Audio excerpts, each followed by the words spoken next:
Hi guys, hope wherever you are and whatever you've been doing, you've had a sensational day. Tonight, we're discussing why play is so important in children's early years. You know, how you can give your child the gift of health by encouraging active play, and how to keep those opportunities active right throughout their childhood. Now, we've got our very special guest, Jane Kilkenny, health and fitness expert and pioneer in this field, and she's specialised in it since 2003. How are you, Jane? I'm well, thanks, Rachel. How are you? I'm really excited to talk to you. You're one of our partners here at Kiddipedia, and this is our first chat. Yes. So I'm super excited to introduce you to the kiddie community and everybody out there. So super pumped. And lots to talk about. Something that's really, really important, and no doubt something that you're very, very passionate about. And you've specialised in this space since 2003, which is incredible. Yes. Yeah. Well, you know, sorry, go. No, I was just going to say it's one of those things that, I have been passionate about for a long time. And I have 2 kids myself, and I've managed to successfully raise 2 happy, healthy, very active adults. So I've got a lot of experience. I also work with a lot of junior athletes and also just kids that need exercise and activity for a variety of different health reasons. So it's something that, I've been passionate about for a really long time. So I have actually, gone and done a whole heap of extra study and training in this area to specialise in working with kids. Yeah. So it's an exciting space. Yeah, and then there's lots to pick your brain about tonight. So I just can't wait, and I'm really, really passionate about this topic as well. You know, I guess all in all, let's face it. You know, how lucky are we to live in Australia? You know, with our sun, the climate, you know, our houses, our parks, everything is sort of big enough, I guess, for kids to get out and run outdoors. And pretty much, depending what state you're in, you can pretty much sort of have kids run and play outdoors 12 months of the year. So absolutely. To be able to understand from your perspective and with your expertise, you know, what do you think it is with this children's generation that we are experiencing unprecedented change that has differed for our own generation? Like, what's your opinion on that and the change in, I guess, in the level of activity? I think there's 2 key points that have led to the changes that we're now seeing. And one of the most scary statistics at the moment is that 1 in 4 Australian children are overweight or obese. So those numbers are really alarming, and that's why we really need to jump on this and try and get it back under control as soon as we can. I think the issue is definitely linked to technology and our technology-based society now. So screen time for kids is something that is, 24/7 for them. The availability, back when I was growing up, it was very different. There were no mobile phones. That's probably going to show my age, but hey, I've been here for a while. And we also, it was very different in terms of after school, it was straight outdoors to play, whereas now there's other events at play. There is, safety and more working parents, so there's less opportunity for the kids to be outdoors. They're probably the 2 key things. I think it's a lifestyle change, but I also think it's a technology-driven change that we're seeing. Yeah. And as you just said before, you've had active children who've become, no doubt, sort of, and they always say that active children become active adults. So, however, yes, significant evidence that shows the benefits with exercise sort of far reach beyond just the physical activity itself. And they say that a passion, when children have got a passion for sports, it can translate to many areas of a child's life as well. So if they're passionate about sports, they're going to be more than likely passionate about lots of stuff in their life. So, I'd like to know, within your experience, has this been your experience overall that you've sort of found that when they're passionate about one thing, that it translates into lots of other positive things in their life? Absolutely. I think sport is quite different to just the general concept of activity and movement, which is with the number one thing we need to focus on with the littlest of our kids.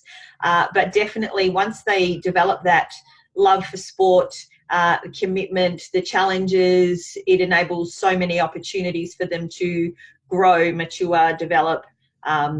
Sports has a lot of fantastic lessons for kids. But even before they get to that sport age, I'm sort of thinking more the 0 through to maybe the 5-year-olds. It really is up to the parents to encourage those children to be as active as possible by being involved, getting involved, taking them outdoors, giving them opportunities to play and explore. All of those sorts of things are the sort of the key message in the let kids play. Let's get them moving. Let's help them to grow in a healthy format. Yeah, well, exactly on that. So we've published your article, let's let kids play. For someone who hasn't read the article, can you give us a little bit of an overview on what it's about and what inspired you to write it?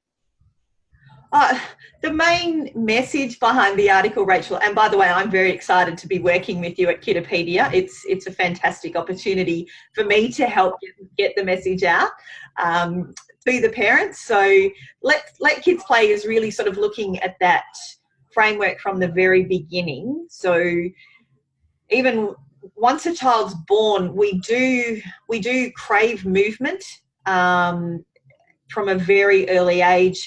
It's how we explore our world. It's how we express, communicate, all of those things. So even in a very young child, you want to encourage as much movement and activity.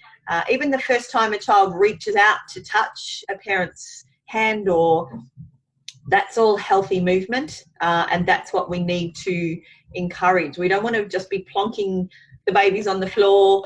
For floor play, you want to actually engage with them and encourage them to move and reach for things and all of that sort of framework. So movement is the fundamental thing to assist in their development.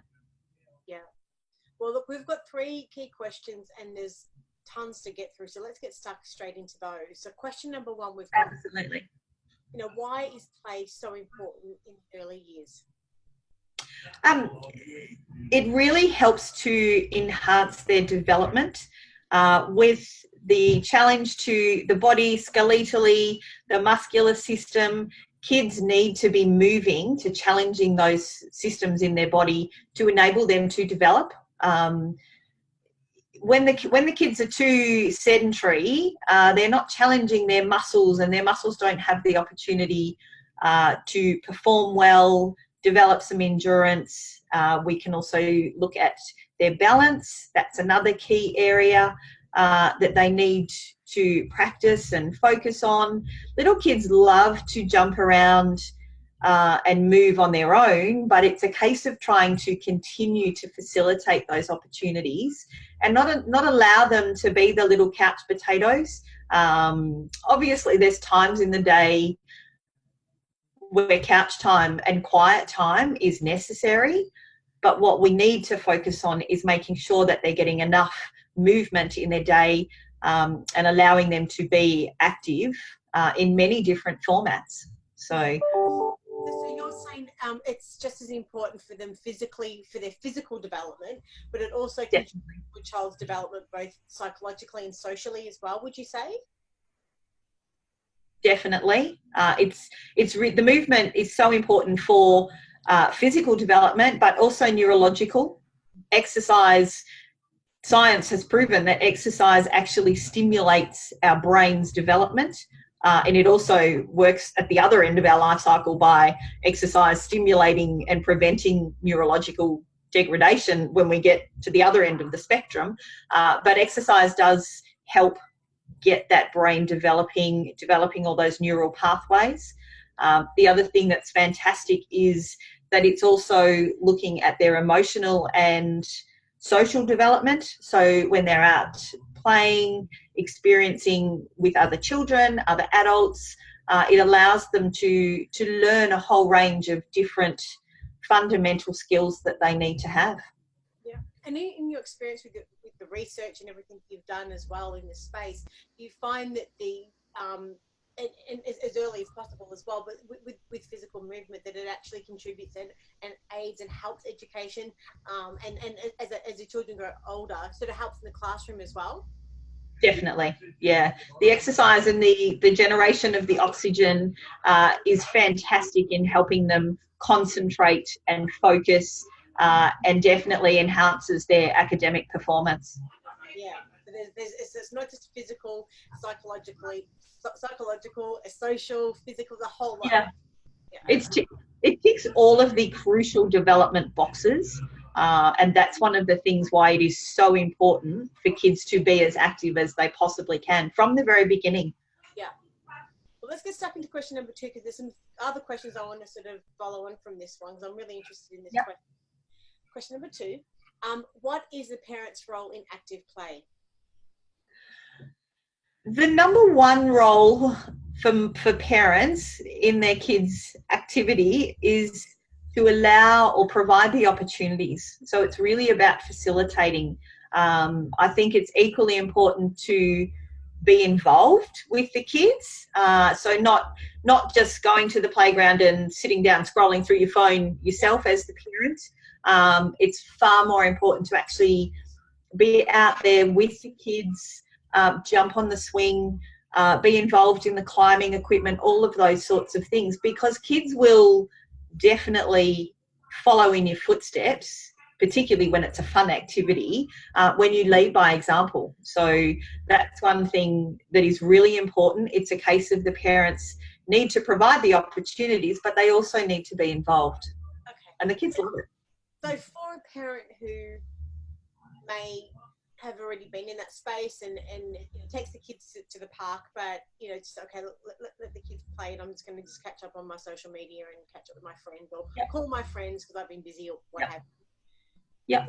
To make that transition to what you're saying they should be doing in being active, Yes. in active play with the children, can you give us any tips on how, if they haven't done it before, what they can do and what they should be doing? Oh, look, it's just a case of exploring the opportunities with your child, even for a parent that doesn't have, a history of sport involvement or activity. It's a great opportunity for the parent and child to learn together. Yep. So it's a case of, trying the equipment. The fundamental thing is even just get out and go for a walk with your kids. And just experience the outdoors, the fresh air and the movement all together is really important. And the kids will really absorb the experience more when they are experiencing it with the parent, instead of sort of, okay, just go off and play. Well, yeah, that's okay sometimes, and sometimes us parents are exhausted, and I completely understand that. But the more that we can experience these opportunities with the kids is far more beneficial. I was lucky enough to actually whiz up to Mount Buller this morning, and the number of I should have been at work, but that's okay. I snuck out for a few hours.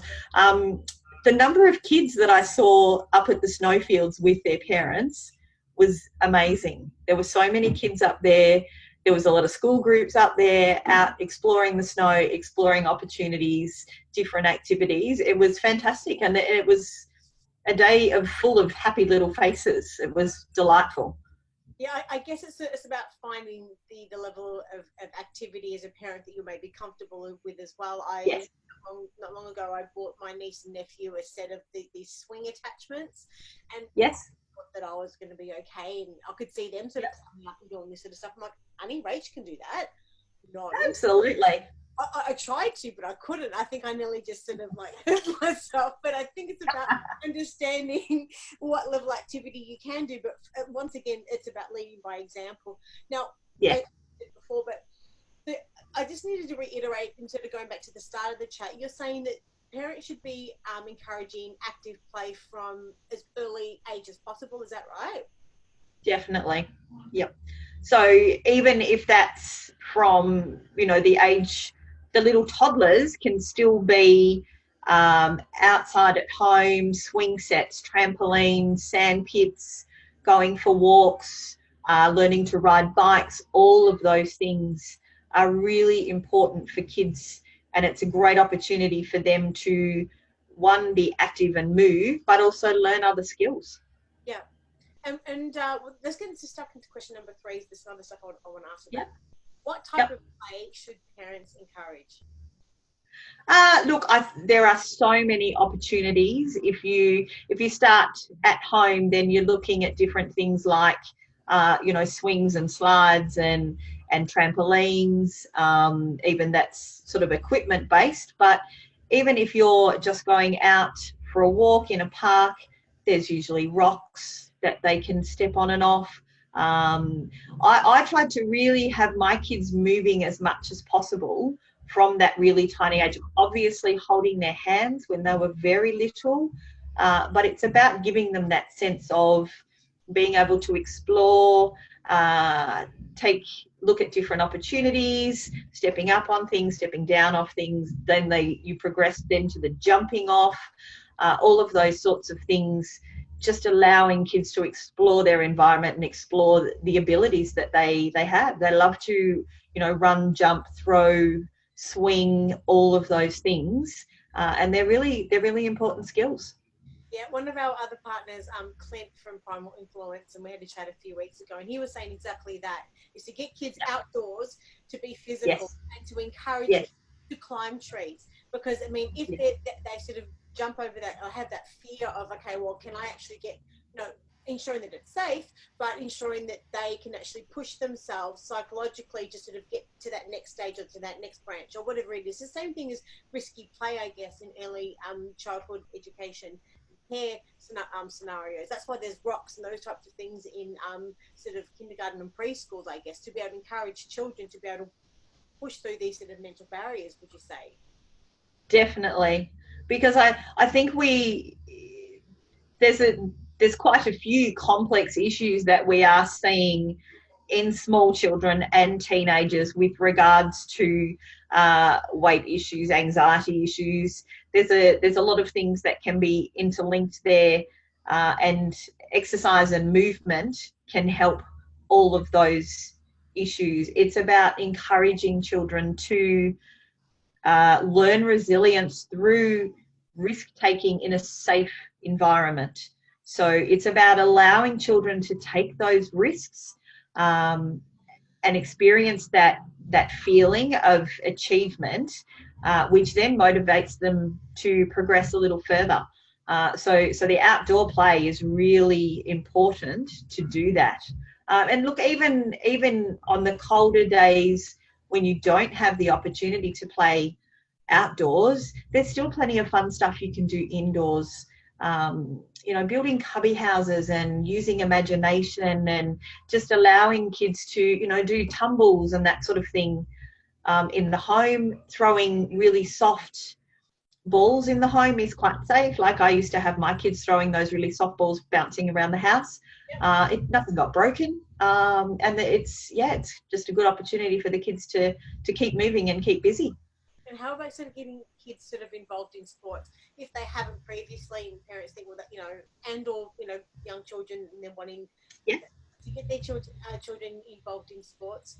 I've got a question for you. How do parents, if the children haven't shown any interest in sports, how do they know which sport would be the right for their child to try? Look, I think it depends. It depends a lot on the parents' experience.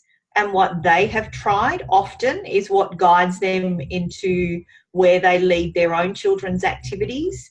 There are so many variants on what kids can try these days. It's really important one of the things that I don't like to see is a kid trying a different sport every 3 months. I think we need to encourage them to stick at something for a little bit. So maybe if they're going to start a new activity, then you want to maybe make sure that they're participating for, say, a school term, so that they are giving themselves the opportunity to learn a little more and advance their skills. I guess that's probably one of the key things. But with some children are more drawn to competitive sports. And they want to try everything, which is fantastic. And they're usually self-motivated and want to be active all the time, which is fantastic. So when they get a little bit older, we have other problems and trying to hold them back a little bit. But also with the little kids that don't like the competition, there are so many other things that they can try in that non-competitive environment, and keeping them moving. Outdoors is great, but indoors is also good. Like gymnastics is a very popular sport.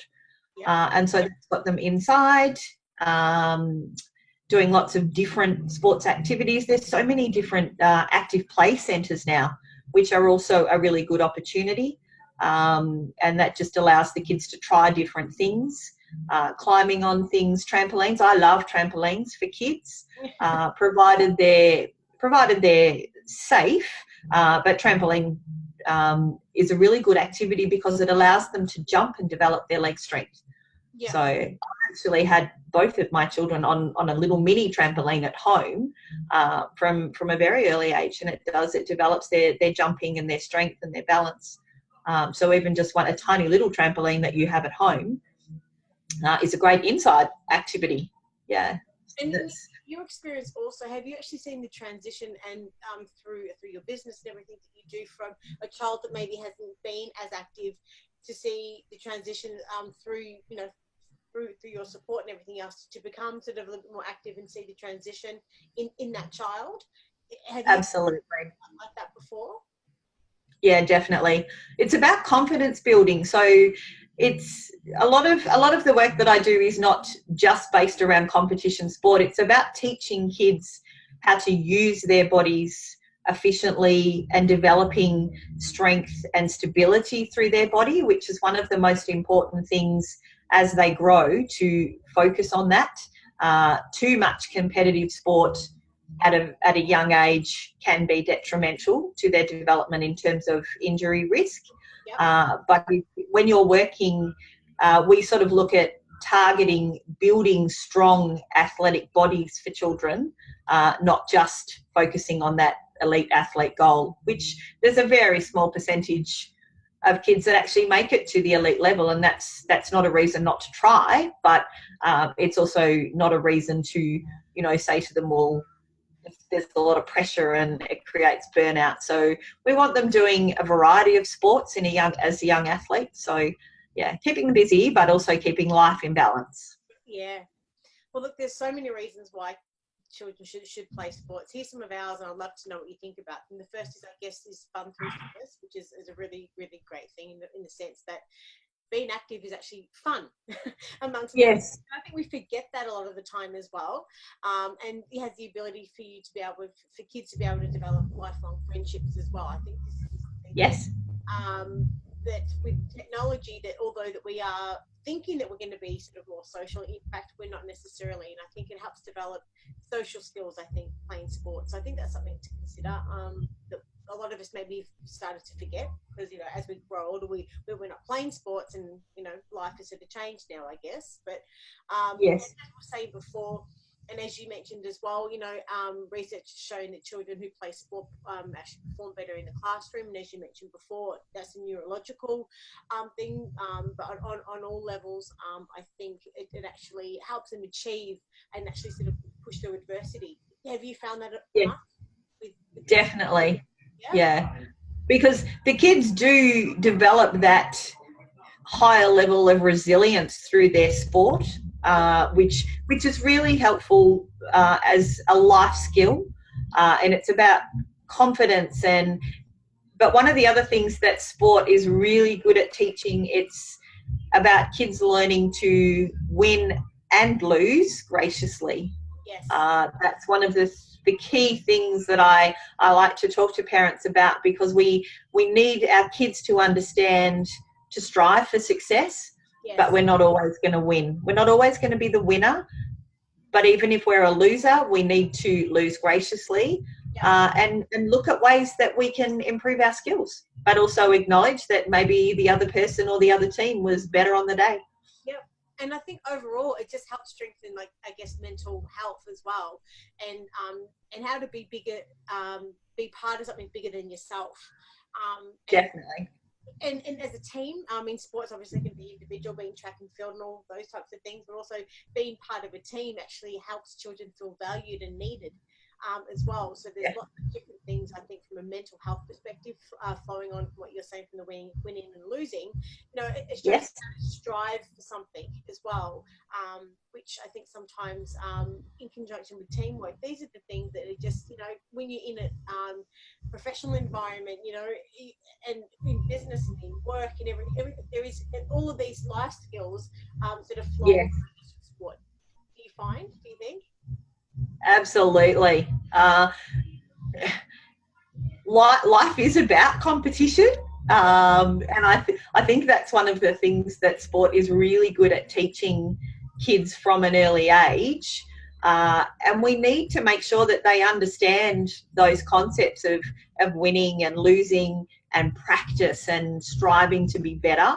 And that's what I was referring to earlier when I said, let's not have the kid chopping and changing sports, you know, every few weeks. Let's get them into a pattern so that they can advance their skills and be more confident in their ability, which will then generate more desire to keep getting better. Yeah, and Which is important. And above all, you know, is that resilience, I think, which we need to Yes. help sort of develop that skill, because I think that's something that is a virtue that you know, in the era that we can have everything as fast as possible, and we don't have to necessarily develop patience because we can have everything at the click of a button type of thing. I think resilience is something that's really important, and following on from that, maybe just respect as well. I think respect is something that that we can really help kids develop, you know, from sports, aside from all of the physical stuff, which is really important. So you know, this is a really, really wide topic, and there's lots that we could sort of chat about it. But you know, I think, as you said, the key point for this chat tonight is to be able to have parents sort of be active in their children's physical play from as early as possible. And Definitely. yeah, and is there anything else that I guess that you want the mums and dads to consider following on from the chat tonight? Oh, look, there's probably I could lead into, you know, my next several articles that I'm planning for you, Rachel. But one of the things that's really important is in building that resilience in our kids and teenagers. Often the sporting environment can give them another avenue for a social network. Yeah. So if, like, we see so many things and so many issues in schools these days, when they've got other kids outside of their school group that they may be playing their sports with, it just gives them more opportunities to socialise and have a more diverse group that they can interact with. Because I think the screens is developing a little bit of negativity in terms of when people are communicating via a keyboard or a smartphone, then the face-to-face interactions is really what's important for the kids and the teenagers and us adults too. Yeah. So the more personal contact, the better. Endless benefits. Definitely. And there's going to be tons we're going to be able to speak about in the future, and can't wait to have those chats with you. But in the meantime, where parents have got any questions for you and or want to find out more information about you and how your business works, whereabouts can they find you? The easiest place is just to jump on my website, which is janekilkenny.com. There's opportunities there if they want to send me an email with some questions. Also happy for people to jump on my business website, which is fitnessenergy.com.au. So there's opportunities to communicate with me through both of those avenues, and they can also see some of the work that we're doing. Oh, you're a superstar, Jane. I've loved chatting to you tonight and can't wait to chat again with you really soon. Take care. Thanks so much, Rachel. Bye. Bye.